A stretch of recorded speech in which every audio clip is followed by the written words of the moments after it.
Nous avons la chance d'être à bord du Belem. Tu as eu une chance encore plus grande, celle de naviguer à bord de ce majestueux navire. Monument historique. Quelles sont tes impressions sur cette navigation, sur cette expérience? Ouais, nous sommes partis de Granville, c'était Pétole. Ensuite, autour des îles anglo-normandes, là, ça a commencé à brasser un peu. Il y avait 50 km/h de vent, donc ça veut dire que ça commence à faire de la houle. Et puis après, heureusement, là, en arrivant sur Saint-Malo, c'était beaucoup plus calme ce matin. Donc voilà, 3 jours de navigation. 140 000 parcourus sous voile, ce qui n'est pas toujours évident parce que des fois il peut y avoir trop de vent ou pas assez de vent.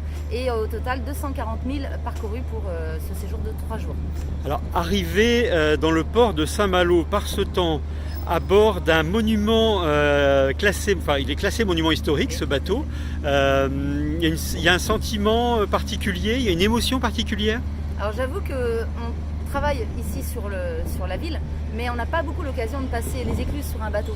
Qui plus est sur un bateau aussi prestigieux. Donc j'avoue que oui, c'est ma deuxième fois en 18 ans que je traverse les écluses en fait.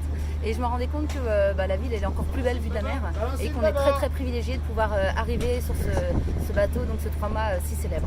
Donc c'était pas juste une croisière, je crois qu'il fallait bosser à bord. Exactement, donc on a surtout le soir, on a fonctionné en 3 groupes, donc les stagiaires étaient sous des quarts, il y avait 20h minuit ou minuit 4h ou 4h 8h. Et moi j'ai eu dès le premier soir le minuit 4h, imaginez, donc sous les étoiles c'était fabuleux.